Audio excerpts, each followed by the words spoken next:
Ann Payton sent me an email a couple days after our visit. She'd found I had arranged a meeting with Betty Douglas to talk about the GRS. Ann's email subject line was warning.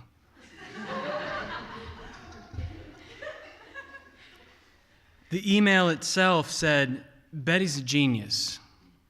She's a sculptor, painter, singer, theologian, esthetician, electrician. Yeah, she could rewire your house. She knows everything about everything. Don't screw this up. Love, Ann. I wrote back, thank you, but what I thought was, oh no. It took everything I had to hang out with Ann.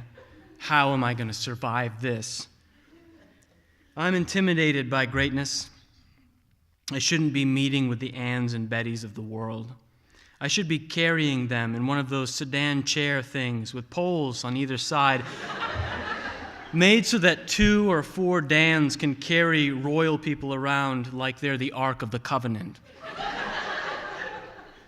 I imagine transporting Ann and Betty in this way and stumbling over my own feet, then putting forth my hand to try to steady Ann and Betty and accidentally touching one of their hands, causing the anger of the Lord to kindle against me, and then I'm smote. I've always had this fear of powerful people. Why? Because their existence makes mine unnecessary. Think about it. If you're looking for a hammer and you have 2 hammers and one works all day and tomorrow too, but the other gives you splinters and has no head, you're going to use the good hammer. Or think about it this way. Your house is on fire. You could call the best firefighter who will put out the fire before it completely destroys your home. You could call the second best who will save half your house. Or you could call me. I, by accident, will spray you with the fire hose, not your house, and the blast will push you back inside where you will burn. Who would you call? Don't get me wrong. There are plenty of people made unnecessary by my existence. Maybe a lot of you.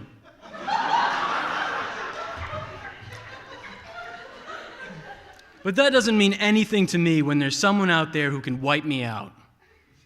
Compared to Betty, I'm the headless hammer. I'm the trash fireman. Who wants me around when there's a Betty who stops fires before they start because she knows how to wire a house properly? I'm tired of being second fiddle. I'm not even a fiddle. I'm an empty, upside-down joint compound bucket, and someone is beating me with a headless hammer. That's my music. Then I had an epiphany.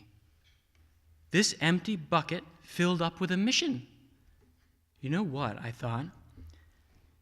I want someone to talk about me the way Ann talked about Betty. I want them to say, have you met Dan Williams?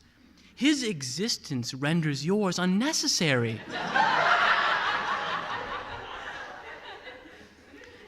But how could I achieve this?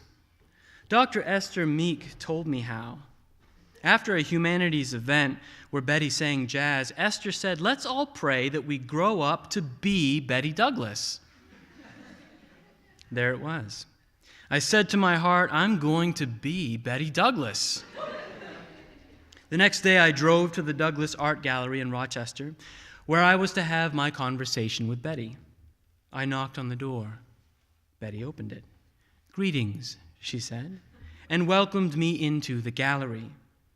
I remember she was wearing purple and gold. Royalty. I considered my own clothes for the first time in my life.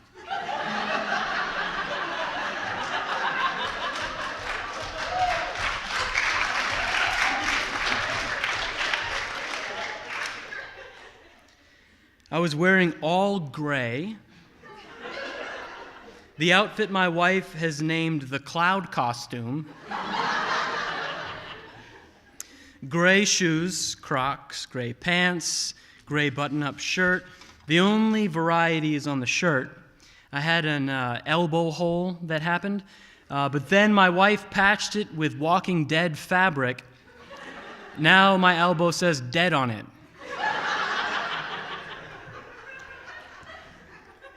Mental note 1 on how to be Betty Douglas. Dress beautifully.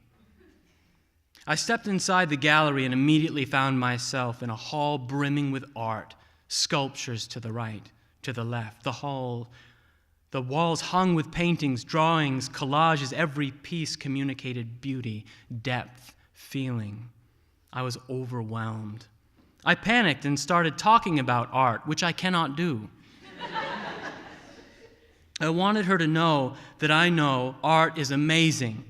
So I said amazing 1,000 times. I also said, I love it, to give amazing a break. If Betty tired of my repetition, she didn't say so. Mental note 2. When in the presence of someone who is annoying you, don't show it. There's a chance they know it already and are beating themselves to death on the inside. If you add to this by making your annoyance known, they might die. On we went through the gallery until I stopped suddenly at a sculpture that seized my attention and would not let go. It was an assemblage of wooden pieces, ribs, little bridges, crescent shapes, and the whole thing was painted the color of blood. My favorite color.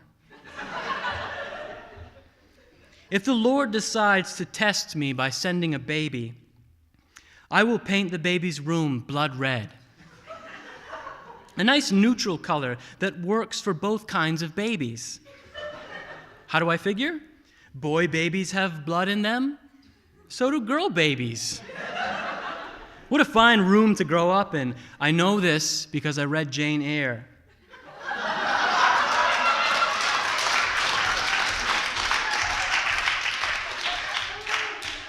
Jane loved her red playroom.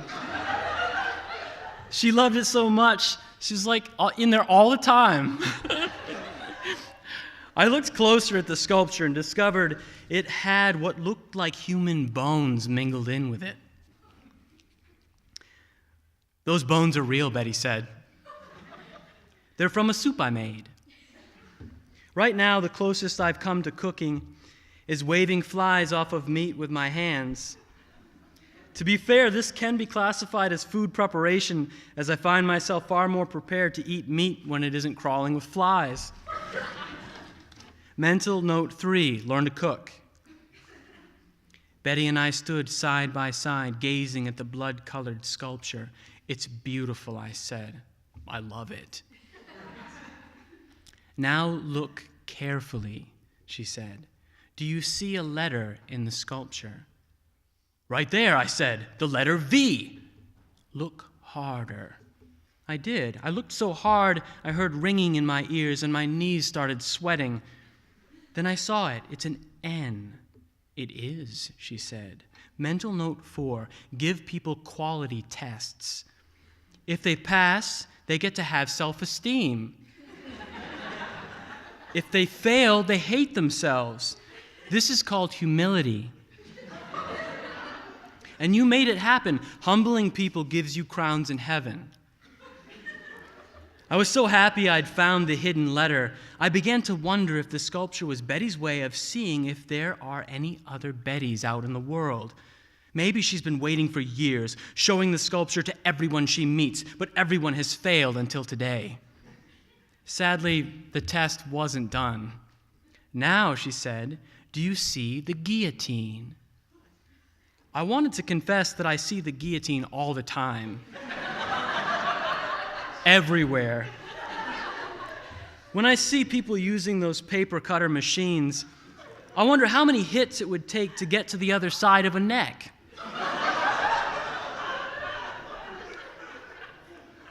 Also, when someone has a grand piano with the top up I imagine serendipity happening and someone tripping so their head goes in right as the top accidentally comes down. Music. Football goalposts look like guillotines to me. Big fun yellow ones. When a football flies between the posts, spinning through the air, I think that's what would make football interesting, if that was a head. Did you find the guillotine? Betty asked. I looked deep into the sculpture's core, and there it was. Got it. Betty said, I call this piece bony. Now tell me what the N stands for. Oh no. Sometimes I'm absolute crap when put on the spot. Well, Betty said, what's the N stand for? You've got the guillotine, you've got the name of the piece, bony. What's it stand for? Neptune, Nate, Narwhal. I don't know. Mental note 5. When in the presence of a human whose potential is so deeply buried that the surgical procedure of exposing it might kill him, do what Betty did. Go easy. The answer, she said, is N for Napoleon Bonaparte, Boney himself. Sorry, I said, I'll go. Don't be ridiculous, she said. Come sit. Ask me your questions and I'll tell you no lies. We sat in a room at the back of the gallery. This was her workshop, her studio. Sitting amongst paintings in process and sculptures half-born, I felt with renewed clarity my own incompleteness. But maybe my dream was coming true. Here was a master artist. Here was me, a jumble of nonsense waiting to be put into proper order, waiting to become more, to become art, to become Betty herself. Here in the studio, I might learn the secret. Ask away, she said. Professor Douglas, how do I be you? First, she said, stop dressing like you're being put to death.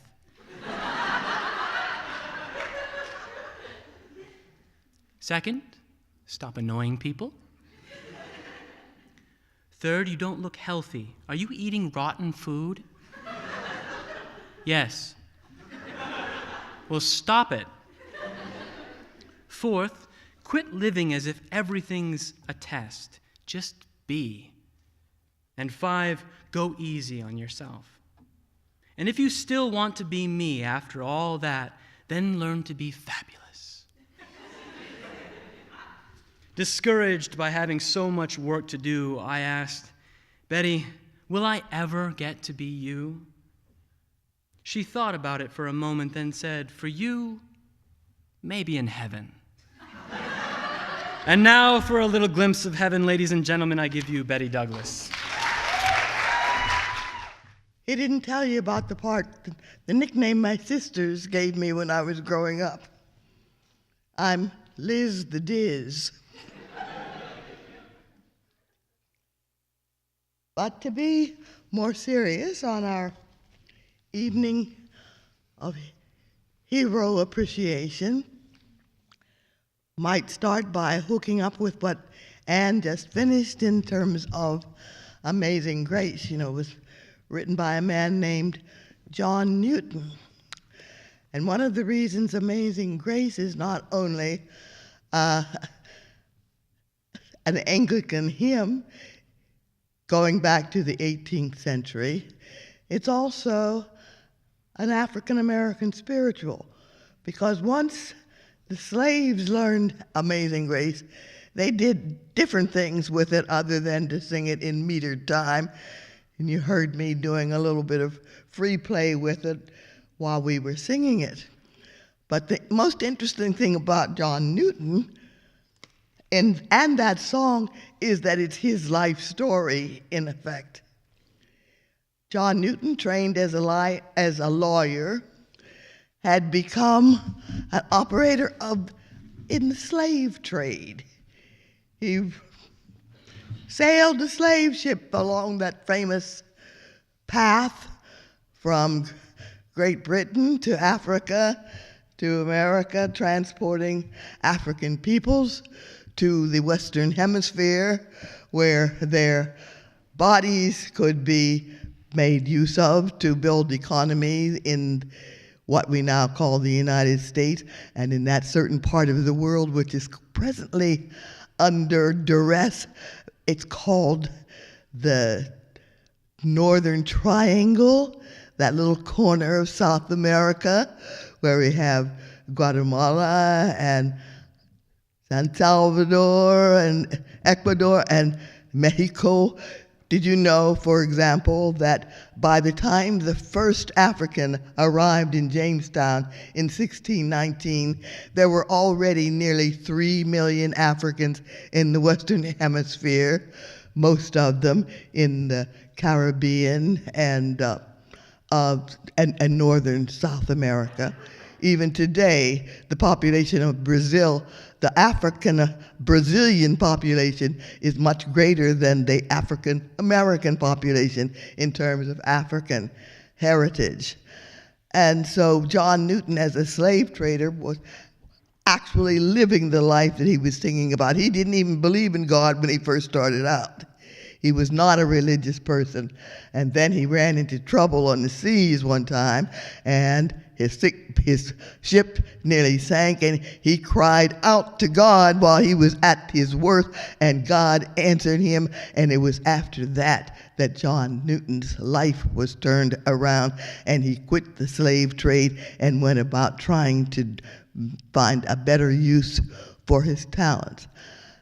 But of course, the slaves themselves, as they were taught Christianity, many elements of which are very similar to some of the African religions, found that there were certain ideas that they could relate to very readily. And the idea of being saved was an appealing one. And the poem to Amazing Grace, the lyrics lend itself to the kind of tunes that the Africans love to sing. And so Amazing Grace has become one of the stalwarts, and you're likely to hear it at almost any occasion at any African American church service. So I am going to begin my part of this program by going back to the very beginning with a poem by a man named James Weldon Johnson. How many of you know that name? Okay, James Weldon Johnson was, his parents were born in the Bahamas, so he was a Caribbean American, but his parents had been educated. They were musicians and teachers and things of that sort. He had a brother named John Rosamond Johnson. Their mother was a piano teacher, and his father was a vocalist and a minister. And so James and John went into their respective fields, James becoming a poet and John becoming a composer. James's most famous composition is one that, again, you will hear at almost every African American gathering. It's a piece called "Lift Every Voice and Sing Till Earth and Heaven Ring, ring with the harmony of liberty." And I chose this evening to begin with a poem by James Weldon Johnson that has another cousin. James Weldon Johnson was born in 1871. The man I'm pairing him up with is Franz Joseph Haydn, who was born in 1732, just about an even 100 years, more than 100 years between them. Franz Joseph Haydn, who had much admired Georg Friedrich Handel and his oratorios, had heard Handel, and he wanted to do something like that. And so he set about to write in the 1790s. He set about to write a thing called The Creation. And the Creation, an oratorio using the voices that are expected in such thing, has an orchestral overture called simply Chaos. But the overall thing is called Creation. And James Weldon Johnson in 1797 and 1798 wrote his creation. And God stepped out on space, and he looked around and said, I'm lonely. I'll make me a world. And far as the eye of God could see, darkness covered everything, blacker than 100 midnights down in a cypress swamp. Then God smiled, and the light broke, and the darkness rolled up on one side, and the light stood shining on the other. And God said, that's good. Then God reached out and took the light in his hand, and God rolled the light around in his hand until he made the sun. And he set that sun ablazing in the heavens. And the light that was left from making the sun, God gathered up in a shining ball and flung against the darkness, spangling the night with the moon and stars. Then down between the darkness and the light, he hurled the world, and God said, and that's good. Then God himself stepped down, and the sun was on his right hand, and the moon was on his left. The stars were clustered about his head, and the earth was under his feet. And God walked, and where he trod, his footsteps hollowed the valleys out and bulged the mountains up. Then he stopped and looked and saw that the earth was hot and barren. So God stepped over to the edge of the world, and he spat out the 7 seas. He batted his eyes, and the lightnings flashed.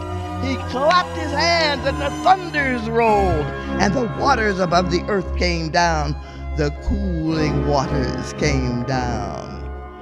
Then the green grass sprouted, and the little red flowers blossomed. The pine tree pointed his finger to the sky, and the oak spread out his arms. The lakes cuddled down in the hollows of the ground, and the rivers ran down to the sea, and God smiled again. And the rainbow appeared and curled itself around his shoulders. Then God raised his arm and waved his hand over the sea and over the land, and he said, bring forth! Bring forth!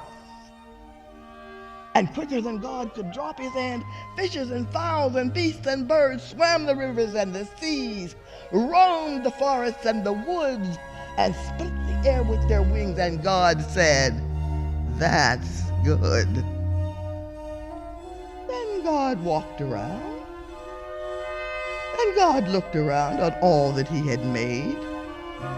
He looked on his world with all its living things, and God said, I'm lonely still.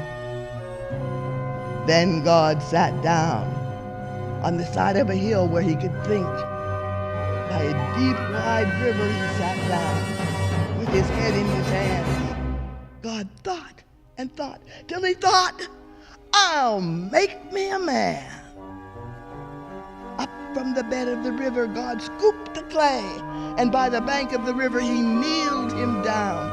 And there the great God Almighty, who lit the sun and fixed it in the sky, who flung the stars to the most far corner of the night, who rounded the earth in the middle of his hand, this great God, like a mammy bending over her baby, kneeled down in the dust, toiling over a lump of clay till he shaped it in his own image. Then into it he blew the breath of life, and man became a living soul. Amen. Amen. And that is Haydn's overture to the creation that played in the background. Some years ago, I discovered that the length of that overture and the time it takes to read Johnson's creation exactly match? I have no way of knowing if Johnson knew Haydn's overture or not. But why doesn't even the pauses and the breaks and the mood of the passages match up so perfectly that that in itself has to be a blessing of the rarest kind?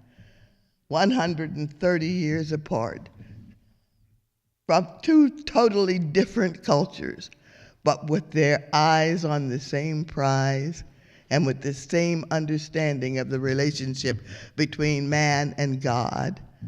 And remembering that the human being, that when God said, "I'll make me a man," and man became a living soul. And think of it, we're having this reading series. Human beings are the only creatures among God's creatures which were given the gift of language in order that they might communicate directly with one another and with their Creator. So amen and amen. John Newton and James Weldon Johnson and Franz Joseph Haydn, men from different cultures, different eras, different backgrounds, different everything, all except for one thing that brought them all together, was a belief that God was the creator and was the one who would give sense to the life we live.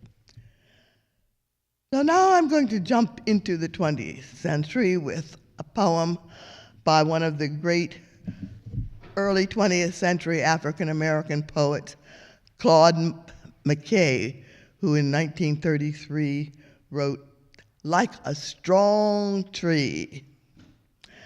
Like a strong tree that in the virgin earth sends far its roots through rock and loam and clay, and proudly thrives in rain or time of dearth. When dry waves scare the rain come sprites away, like a strong tree that reaches down deep for fluid water sunken and underground, where the great ringed, unsightly blind worms creep and queer things of the netherworld abound, so would I live in rich imperial growth, touching the surface and the depth of things, instinctively responding unto both, tasting the sweets of being, fearing no stings, sensing the subtle smell of changing forms, like a strong tree against 1,000 storms."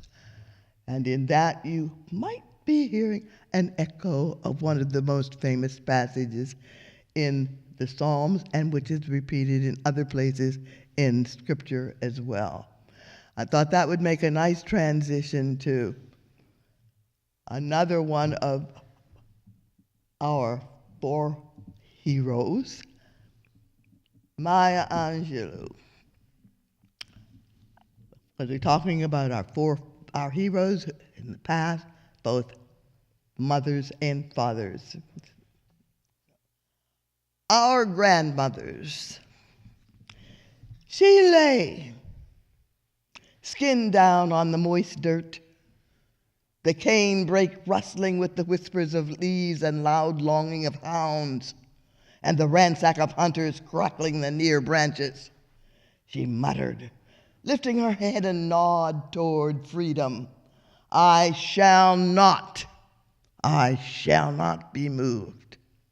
She gathered her babies, their tears slick as oil on black faces, their young eyes canvassing mornings of madness. "Mama, is Master going to sell you? Is he going to sell you from us tomorrow?" "Yes. Unless you keep walking more and talking less, yes. Unless the keeper of our lives releases me from all commandments, yes. And your lives, never mind to live, will be executed upon the killing floor of innocence unless you match my heart and words, saying with me, I shall not be moved. In Virginia, tobacco fields leaning into the curve on Steinway pianos, along Arkansas roads in the red hills of Georgia, into the palms of her chained hands, she cried against calamity. You have tried to destroy me, and though I perish daily, I shall not be moved. Her universe, often summarized into one black body, falling finally from the tree to her feet, made her cry each time in a new voice, all my past hastens to defeat, and strangers claim the glory of my love. Iniquity has bound me to his bed, yet I must not be moved. She heard the names, swirling ribbons in the winds of history. Nigger, nigger bitch, heifer, mammy, property, creature, ape, baboon, whore, hot tail, thing, it, she said, but my description fit your tongue, cannot fit your tongue, for I have a certain way of being in this world, and I shall not be moved. No angel stretched protecting wings above the heads of her children, fluttering and urging the winds of reason into the confusion of their lives. They sprouted like young weeds, but she could not shield their growth from the grinding blades of ignorance. No, shape them into symbolic topiaries. She sent them away underground and overland in coaches and shoeless. When you learn, teach. And when you get, give. As for me, I shall not be moved. She stood in mid-ocean, seeking dry land. She searched God's face, assured. She placed her fire of service on the altar, and though clothed in the finery of faith when she appeared at the temple door, no sign welcomed black grandmother enter here. Into the crashing sound, into wickedness she cried. No one, no, nor no 1,000,001 dares deny me God. I go forth alone and stand as 10,000. The divine upon my right impels me to pull forever at the latch on freedom's gate. The Holy Spirit upon my left leads my feet without ceasing into the camp of the righteous and into the tents of the free. These mama faces, lemon yellow, plum purple, honey brown, have grimaced and twisted down a pyramid of years. She is Sheba and Sojourner, Harriet and Zora, Mary Bethune and Angela, Annie to Zenobia. She stands before the clinic confounded by the lack of choices in the welfare line, reduced to the pity of handouts, ordained in the pulpit, shielded by the mysteries in the operating room, husbanding life in the choir loft, holding God in her throat on lonely street corners, hawking her body. In the classroom, loving the children to understanding. Centered on the world stage, she sings to her loves and beloveds, to her foes and detractors. However I am perceived and deceived, however my ignorance and conceit, lay aside your fears that I will be undone, for I shall not be moved. I shall not be moved. I shall not be moved, just like a tree planted by the waters. I shall not be moved. I shall not be moved. I shall not be moved like a tree standing by the waters. I shall not be moved.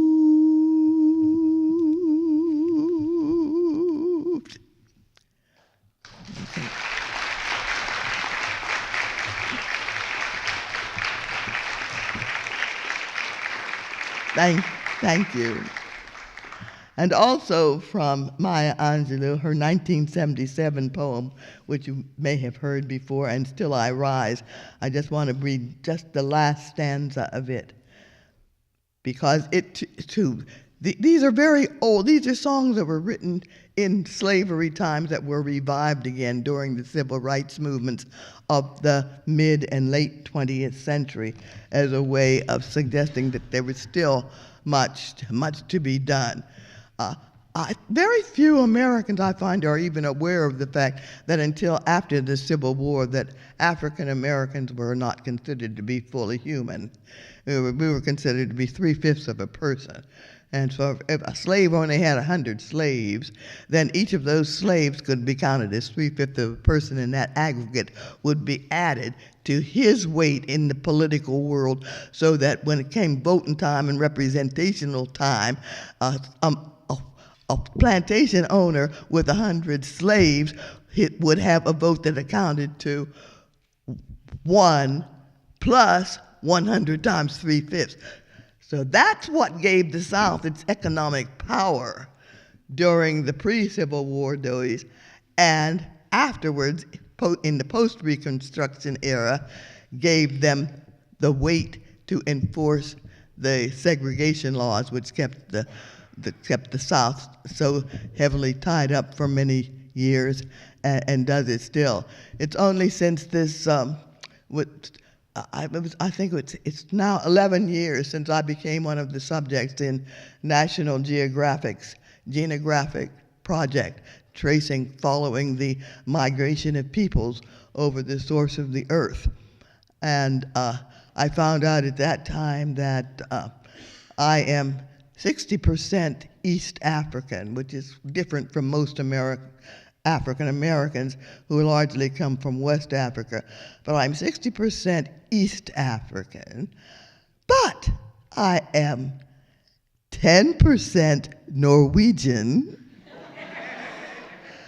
8% Ukrainian, 8% Polish, at 5% Afghan. Honestly, I started listening to the news about Afghanistan very differently after I found out I was 5% Afghan. And then 6% South African. And, you know, everybody made fun of Elizabeth Warren when she said that she was 1/64th Native American. And say, that's a big deal. Well, do you know what?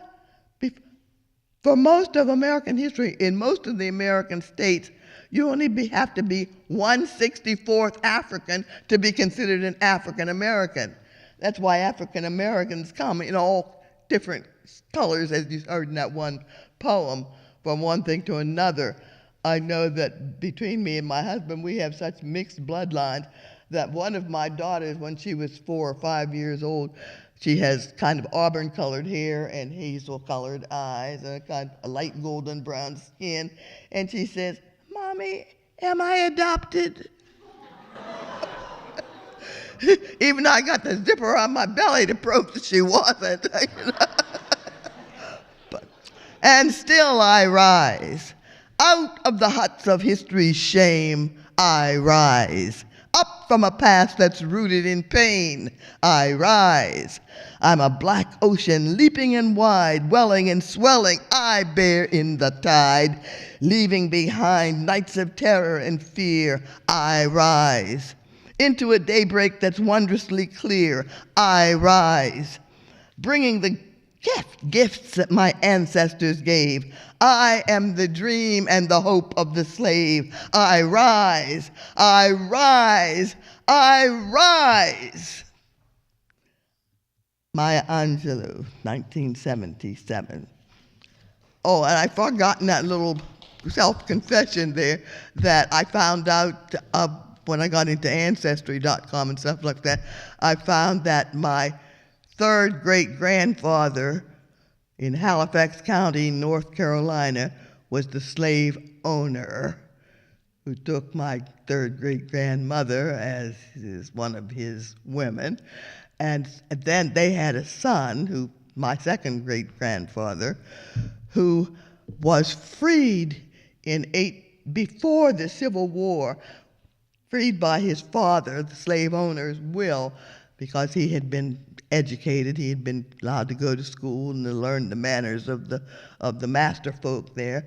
And so I have a copy from the Halifax County Courthouse of the wedding certificate when my second great-grandfather was alive. Oh, his father also gave him all his relatives in the slave quarters as slaves. So you read about these stories, well, blacks owned slaves, yeah. My great-great-grandfather owned slaves because they were given to him, because they were members of his family, because the slave owner was his father. Take that, put that in your pipe and smoke it.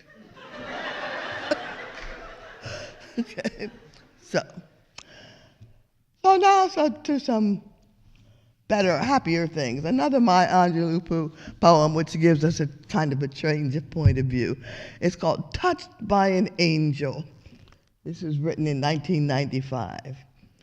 We, unaccustomed to courage, exiles from delight, live coiled in shells of loneliness until love leaves its high, holy temple and comes into our sight to liberate us into life. Love arrives, and in its train come ecstasies, old memories of pleasure, ancient histories of pain. Yet, if we are bold, love strikes away the chains of fear from our souls. We are weaned from our timidity in the flush of love's light.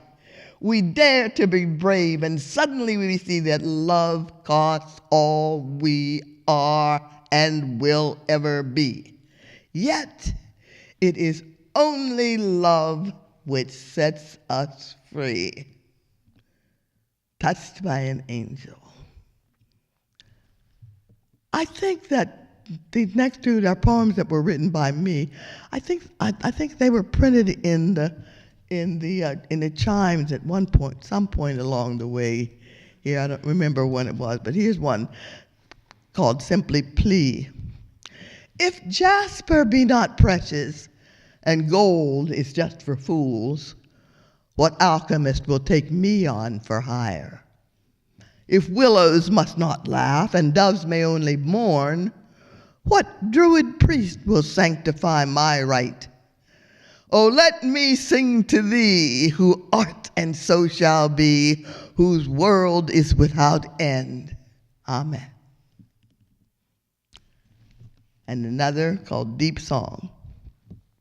In a quiet chamber of my heart, apart from the foolish world, I hear a honeyed tune my tongue desires to sing. In the mystic garden of my mind beyond the forbidden tree, I dream a radiant dream my eyes will someday see. In a secret hollow of my soul, beneath my submissive will, I see a sacred harp my fingers long to play. From the silent circle of a wish bound in by life's spent years, a poem springs forth to be my spirit undenied. And this one, the writer is before us this evening, with us this evening.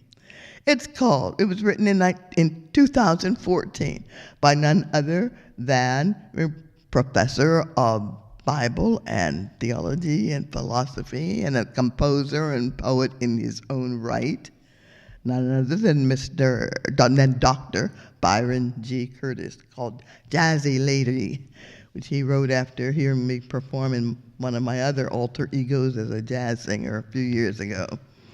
Her face, ingrained in walnut hues, her tones, the strains of jazz and blues, her tune she scats to the saxman's cues. She lilts, she shouts, she growls, she coos.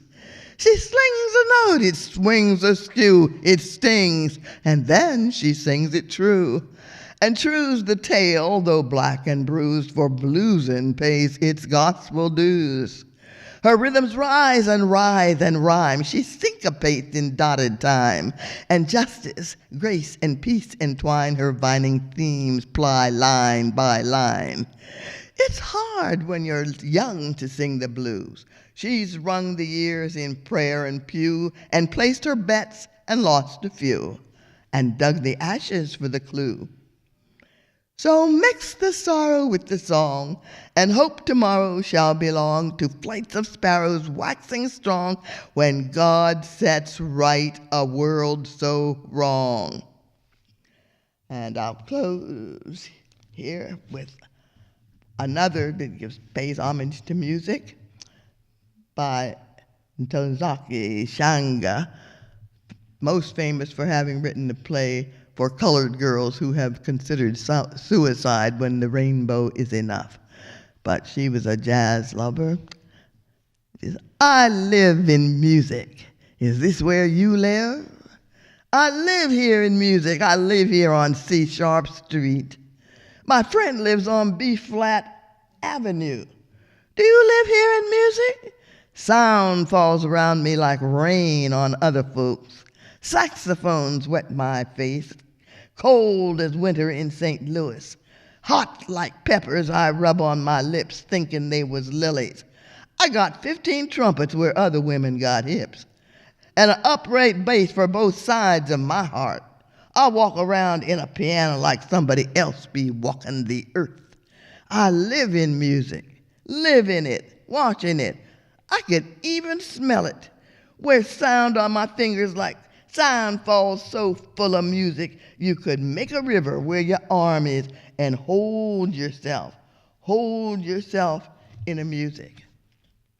Now, as you came in this evening, you were given a funny looking piece of paper with blue stuff in the background and some words written in white on it. This is a poem that I wrote after the assassination of Trayvon Martin. I was particularly struck by it because an incident had occurred in my own family some 9 months before Trayvon was killed, in which I nearly lost a son-in-law at the hands of a zealous, what you call neighborhood watch person in Boynton Beach, Florida. My daughter, who was once a Geneva College student, is in a school administrator in Palm Beach County, and so they could afford to have a nice home in a middle-class gated community. However, there were very few other black families in this gated community, and my daughter's husband is a landscapist, meaning he drives a pickup truck and wears blue jeans and doesn't look like your typical resident of a upper middle class gated development. So he's driving home one night and some zealous neighborhood watch person thinks he ought not be there. So he stops him and holds him by gunpoint while he calls the police, and the police came, and my son-in-law was able to convince him that he did live there and he had all the necessary identification and so forth. But just imagine if he hadn't had all that with him, and this clown with the gun had decided that he didn't want him, that he could have just as easily done what has happened too many times throughout these United States over the past decade or so. So when Trayvon Martin was killed by a neighborhood watchman, I wrote this poem. It's called Trayvon's Song is the title of it. Trayvon's Song, and you'll see that the leading letters there say stand your ground, because the guy that killed Trayvon gave that as his reason for having killed him. He was obeying Florida's stand your ground laws. So I'm just walking back to my dad's house, talking to my girl on my cell. And out of his car jumps a big dude saying, nigga, where you think you're going? Don't want you sneaking around here. Yo, dude, I'm on my way home. Only just a little ways to go. Unless you got a problem with that, roll out of my way and blow. Gotta get out of this mess. Run, this fool's got a gun. Oh my God, this buster means business. Use all the guts I got to fight back. Never thought it would end like this. Death without sense or cause. Thank you.